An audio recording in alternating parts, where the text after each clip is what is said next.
একমাত্র বাঙালি কার্টুনিস্ট তিনি যিনি ডিলিট পেয়েছিলেন। 2021 সালে পদ্মশ্রী পেয়েছিলেন তিনি। বাংলা সাহিত্যে নন্টে ফন্টে, হাঁদাভোঁদা, বাঁটুল দি গ্রেটের মতো কার্টুনের স্রষ্টা তিনি। হ্যাঁ, ঠিক ধরেছেন, তিনি আর কেউ নন, তিনি হলেন নারায়ণ দেবনাথ। তাঁর তৈরি হাঁদাভোঁদা 53 সপ্তাহ ধরে শুকতারা পত্রিকায় চলেছিল। 1965 সালে বাঁটুল দি গ্রেটের সৃষ্টি করেছিলেন তিনি। সেই শুরু। তারপরে জনপ্রিয়তার শিখর ছুঁয়েছিল বাঁটুল দি গ্রেট। এরপর 1969 সালে নন্টে ফন্টে সৃষ্টি করেন নারায়ণ দেবনাথ। অসংখ্য গ্রাফিক সিরিজ, কমিক সিরিজ তৈরি করেছিলেন তিনি। 1925 সালে হাওড়ার শিবপুরে তার জন্ম। ছেলেবেলা থেকেই বাড়িতে দেখেছেন বাবা কাকাকে সোনার উপর নকশা ফুটিয়ে তুলতে। আপন মনে তাদের দেখা দেখি কাগজে তিনিও ফুটিয়ে তুলতে শুরু করেন গয়নার নানা নকশা। হয়তো তিনিও হতেন একজন ভালো গয়নার কারিগর, কিন্তু দ্বিতীয় বিশ্বযুদ্ধের সময় হঠাৎই খেয়াল চাপে তিনি আঁকবেন। ভর্তি হয়ে গেলেন আর্ট কলেজে, কিন্তু 5 বছরের ডিগ্রি কোর্সের শেষ বছরে খেয়ালবশত ছেড়ে দেন আঁকা শেখার ক্লাস। কাজ করতে শুরু করেন একটি প্রিন্টিং প্রেসে, আর সেখান থেকেই দেব সাহিত্য কুটিরের হাত ধরে প্রবেশ করেন বাংলার প্রকাশনা এবং কার্টুন জগতে। শুধু কি কার্টুন, অগন্তি বইয়ের প্রচ্ছদ বেরিয়েছে তার রং তুলিতে। 5-এর দশকে শুকতারায় হাঁদাভোঁদার নামে একটি কমিক্স বেরোতো অনিয়মিতভাবে। সেই কমিক্সে ছবি ও কথার জায়গায় থাকতো একটি বোলতার ছবি। ওই বোলতাটি আসলে তখনকার দিনের প্রখ্যাত শিল্পী প্রতুল চন্দ্র বন্দ্যোপাধ্যায়ের সিগনেচার। 1962 সালে দেব সাহিত্য কুটিরের উদ্যোগে নারায়ণবাবু হাঁদাভোঁদাকে পরিমার্জন ও সংশোধন করে নিয়মিত লিখতে শুরু করেন। 2012 সালে 50 বছর পূর্ণ হয়ে গিয়েছিল হাঁদাভোঁদার। নারায়ণবাবুর সময় থেকে হিসাব করলে হাঁদাভোঁদার বর্তমান বয়স 62 বছর। অন্যদিকে 1965 সালে আত্মপ্রকাশ করা বাঁটুল 2025 সালে 60 বছরে পা রেখেছে। নন্টে ফন্টেও কম যায় না, 1969 সালে শুরু হয়ে চলতি বছরে পা রেখেছে 55 বছরে। বড় ঘড়ির কাঁটায় সময় বয়ে চলে, আর একের পর এক রোমহর্ষক দমফাটা হাসি, অবিশ্বাস্য কাণ্ড কারখানার রেখাচিত্র ফুটে উঠতে শুরু করে নারায়ণবাবুর কাজের টেবিল জুড়ে। তারপর গঙ্গা দিয়ে বয়ে গেছে বহু জল। টিভি এসেছে নতুন নতুন চ্যানেল, মনোরঞ্জনের হাজারো সম্ভার এসে দখল করেছে শিশু মন। কিন্তু তাতে হাঁদাভোঁদা দুষ্টুমি বা বাঁটুলের অতিমানবিক জনপ্রিয়তায় থাবা বসাতে পারেনি এতটুকুও। হাঁদাভোঁদা, বাঁটুল ছাড়াও নারায়ণবাবুর তৈরি মুখ্য কমিক চরিত্রগুলি হল নন্টে ফন্টে, বাহাদুর বেড়াল, ব্ল্যাক ডায়মন্ড ইন্দ্রজিৎ রায়, ম্যাজিশিয়ান পটল চাঁদ, ডানপিটে খাদু আর তার কেমিক্যাল দাদু কৌশিক রায়, পেটুক মাস্টার বটুক লাল, শুটকি আর মুটকি।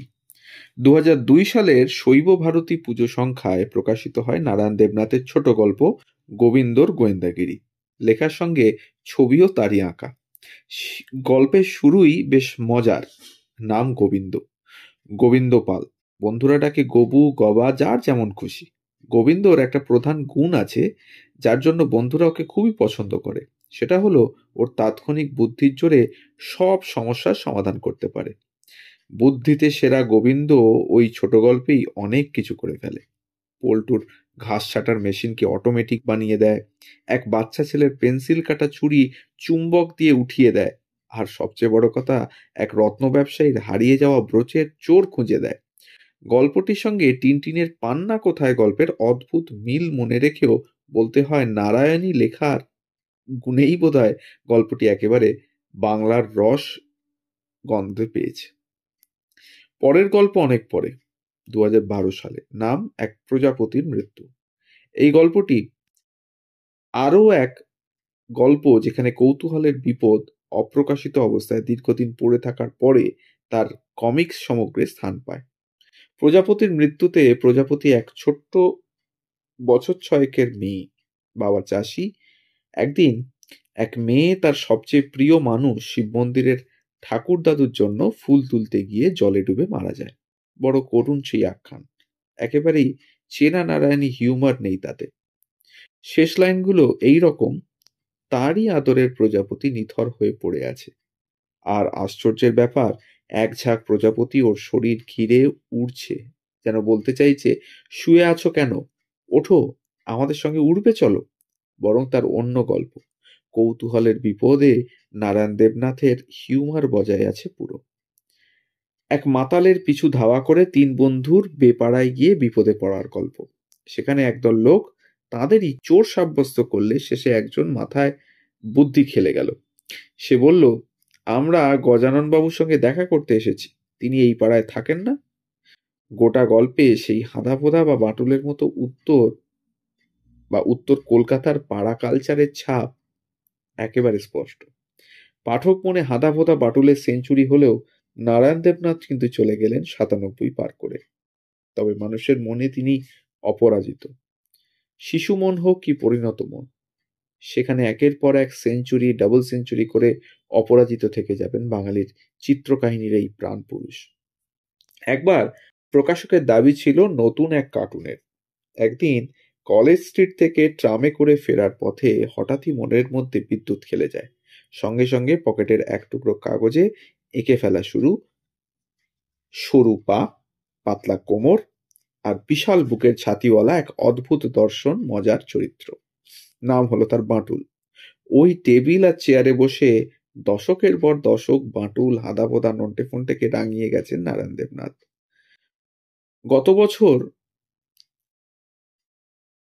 মানে গত বছর ঠিক বলাটা ভুল হবে, গত বছর ৫ ওই ঘর থেকে কয়েক পা হাঁটলেই পাশের একটা বড় ঘরে বিছানাবন্দী ছিলেন শিল্পী।